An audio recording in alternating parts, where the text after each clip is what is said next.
Digital fraud के मामले लगातार बढ़ रहे हैं। पिछले दिनों आगरा में डिजिटल अरेस्ट के बाद एक महिला की तबीयत खराब हो गई और बाद में उनकी जान चली गई थी। वहीं चित्रकूट से भी ऐसा एक मामला सामने आया था।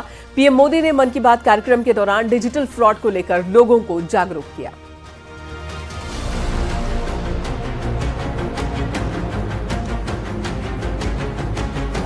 अगर कोई फोन पर पुलिस, सीबीआई या इनकम टैक्स का अधिकारी बताकर बात करे तो सावधान हो जाइए। हो सकता है आपको फंसाने के लिए जाल बिछाया जा चुका हो। पीएम मोदी ने अपने मन की बात कार्यक्रम के दौरान इस पर चर्चा की। उन्होंने एक क्लिप भी दिखाई। हेलो सर, नमस्ते सर। नमस्ते सर बोलिए सर। देखिए, जो आपने एफआईआर नंबर मुझे सेंड किया है, इस नंबर के खिलाफ 17 कंप्लेंट्स हमारे पास। आप ये नंबर यूज कर रहे हैं? मैंने नहीं यूज करता हूँ सर। अभी कहाँ से बात कर रहे हो? सर कर्नाटका सर, वो घर में हूँ सर। ओके, इसके लिए आप अपनी स्टेट में रिकॉर्ड करवाइए ताकि ये नंबर ब्लॉक कर दिया जाए, फ्यूचर में आपको कोई प्रॉब्लम ना हो। Okay, yes sir. अभी मैं आपको कनेक्ट कर रहा हूँ, ये आपका इन्वेस्टिगेशन ऑफिसर है। आप अपनी स्टेट में रिकॉर्ड करवाइए ताकि ये नंबर ब्लॉक कर दिया जाए। Okay, yes sir, yes sir, yes sir. अब बताइएगा मैं किसके साथ बात कर रहा हूँ। अपना आधार कार्ड मुझे शो कीजिएगा वेरीफाई करने के लिए, बताइएगा। सर मेरे पास अभी नहीं है sir Aadhaar card sir, please sir. Phone आपके फोन में है? नहीं सर। फोन में आधार कार्ड की पिक्चर नहीं है आपके पास? नहीं है सर। नंबर याद है आपको? सर नहीं है सर, नंबर भी याद नहीं है सर। हमने सिर्फ वेरीफाई करना है। ओके, वेरीफाई करने के लिए नहीं सर। आप डरिए ना, डरिए ना। अगर आपने कुछ नहीं किया तो आप डरिए ना। हाँ सर, हाँ सर। अगर आपके पास आधार कार्ड है तो मुझे दिखा दीजिए वेरीफाई करने। नहीं सर, नहीं सर, मैं गांव को आया था सर, घर में है सर। ये ऑडियो सिर्फ जानकारी के लिए नहीं, ये कोई मनोरंजन वाला ऑडियो नहीं है। एक गहरी चिंता को लेकर के ऑडियो आया है। आपने अभी जो बातचीत सुनी वो डिजिटल अरेस्ट के फरेब की है। ये बातचीत एक पीड़ित और फ्रॉड करने वाले के बीच हुई है। डिजिटल अरेस्ट के फ्रॉड में फोन करने वाले कभी पुलिस, कभी सीबीआई, कभी नारकोटिक्स, कभी आरबीआई, ऐसे भांति भांति के लेबल लगाकर बनावटी अधिकारी बनकर बात करते हैं और बड़े कॉन्फिडेंस के साथ करते हैं। मुझे मन की बात के बहुत से श्रोताओं ने कहा कि इसकी चर्चा जरूर करनी चाहिए। आइए मैं आपको बताता हूं ये फ्रॉड करने वाली गैंग काम कैसे करती है, ये खतरनाक खेल क्या है। आपको भी समझना बहुत जरूरी है, औरों को भी समझाना उतना ही आवश्यक है। पहला दाव आपकी व्यक्तिगत जानकारी, वो सब जुटा करके रखते हैं। आप पिछले महीने गोवा गए थे, है ना?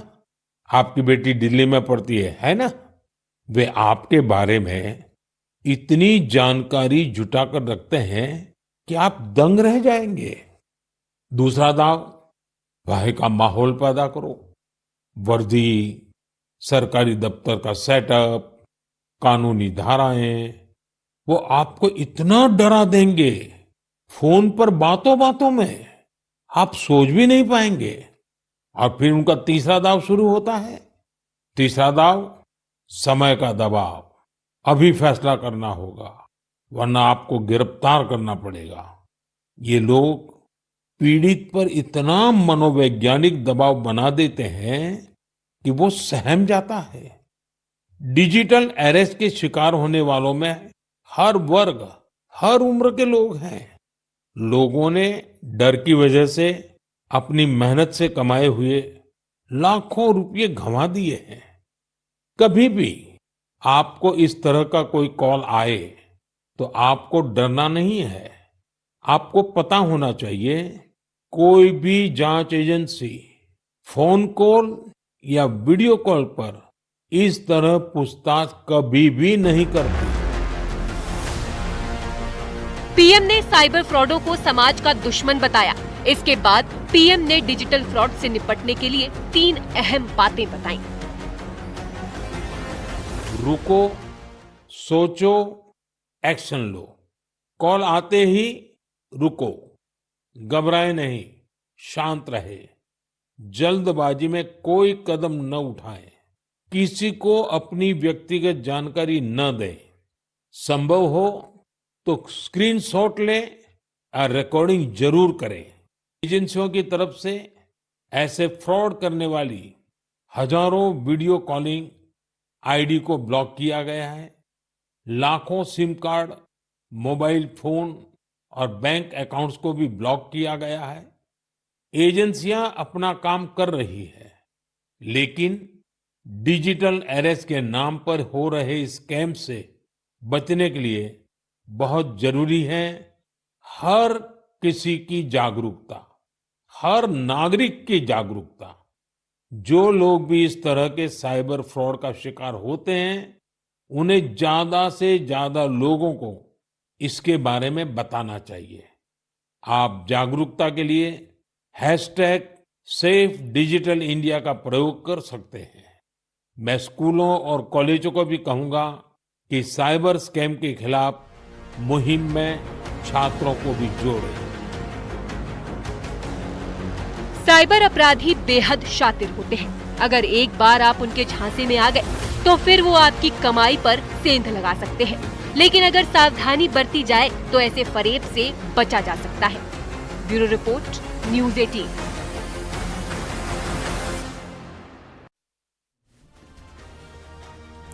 अयोध्या में दीपोत्सव से पहले राम की पैड़ी पर दिए लगाने का काम युद्ध स्तर पर चल रहा है। वहीं दियों को रोशन करने के लिए सरसों का तेल भी पहुंच गया है। राम की पैड़ी पर लेजर शो की रिहर्सल भी की जा रही है। रिपोर्ट में आपको दिखा रहे हैं क्या तैयारियां हैं।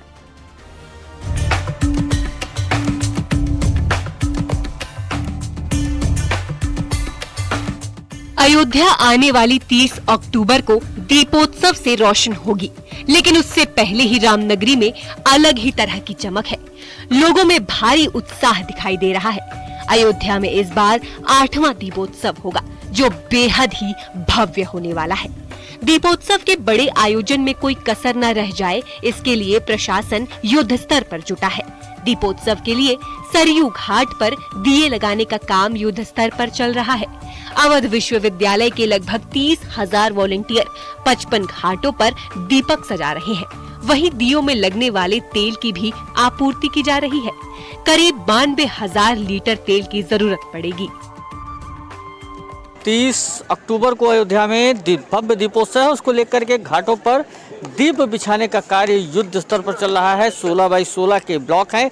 एक ब्लॉक में लगभग 256 दीपक आ रहे हैं और इस तरीके से राम की पैड़ी के 55 घाटों पर यह लगभग 25 लाख दीपक बिछाए जाएंगे। इसके साथ ही इन दीपकों में डाला जाने वाला जो तेल है वो भी घाटों पर पहुंचा दिया गया है। लगभग 92,000 लीटर ये तेल इस बार दीपोत्सव के दरमियान 25 लाख से ज़्यादा दीपक जलाने में प्रयोग होगा, जिसको लेकर घाटों की क्षमता के अनुरूप जिस घाट पर जितने दीपक लग रहे हैं उसके अनुरूप बाकायदा ये तेल की जो आपूर्ति है वो पूरी कर दी गई है। दिए का वितरण पूरा हो चुका है।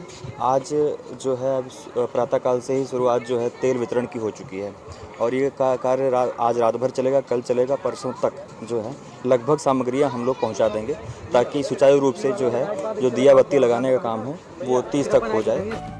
रामलला इस साल जनवरी में अपने स्थान पर विराजमान हुए थे, जिसके बाद ये पहली दिवाली होने जा रही है। 30 अक्टूबर को अयोध्या में 25 लाख दिए जगमग होंगे। सरयू के घाटों में दियों की रोशनी दूर दूर प्रकाश फैलाएगी। अयोध्या में 25 लाख दिए जलाकर जहां कीर्तिमान बनाया जाएगा, तो वहीं मल्टीमीडिया शो, लेजर शो आकर्षण के केंद्र में रहेंगे। इस बार ड्रोन शो भी देखने को मिलेगा। दीपोत्सव पर अयोध्या के दिव्य दर्शन होने वाले हैं। इसके लिए राम की पैड़ी पर लेजर शो की रिहर्सल भी की गई है, जिसे देखने के लिए बड़ी संख्या में लोग पहुंचे। दीपोत्सव में साउंड और लेजर शो और ड्रोन शो बहुत खास होगा। भगवान राम की नगरी त्रेता की अयोध्या के रूप में सजाई और संवारी जा रही है। दीपोत्सव ही नहीं, दीपोत्सव के बाद भी ये नज़ारा आम जन और श्रद्धालुओं के लिए आम रहेगा। इस बार 2 दिवसीय साउंड एंड लाइट सिस्टम का प्रसारण किया जाएगा। अयोध्या में इस बार का दीपोत्सव बेहद भव्य है। अयोध्या को दुल्हन की तरह सजाया जा रहा है। अयोध्या के प्रवेश द्वार से राम की पैड़ी तक के मार्ग में सजावट देखते ही बन रही है। अयोध्या से न्यूज़ 18 के लिए निमीश गोस्वामी की रिपोर्ट।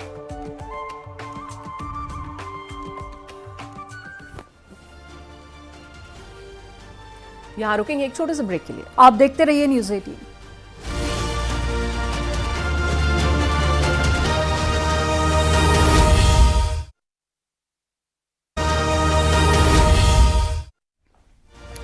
ब्रेक के बाद एक बार फिर से आपका स्वागत है। गाजियाबाद के थाना अंकुर विहार क्षेत्र में दंपति विवाद के बाद में जमकर पथराव हुआ और पति पत्नी के विवाद में लड़की के परिजन पहुंचे थे और जमकर मारपीट की। मारपीट और पथराव का वीडियो सोशल मीडिया पर वायरल हो रहा है। तस्वीरें आपको दिखा रहे हैं गाजियाबाद का ये पूरा मामला, जहां पर दंपति में विवाद हो गया और विवाद इतना ज्यादा बढ़ गया कि बात मारपीट तक जा पहुंची। उसके बाद में पत्नी के मायके वाले मौके पर पहुंचे और फिलहाल पूरे मामले को लेकर जांच की जा रही है। वहीं दूसरी तरफ ये वीडियो भी सोशल मीडिया पर काफी वायरल हो रहा है।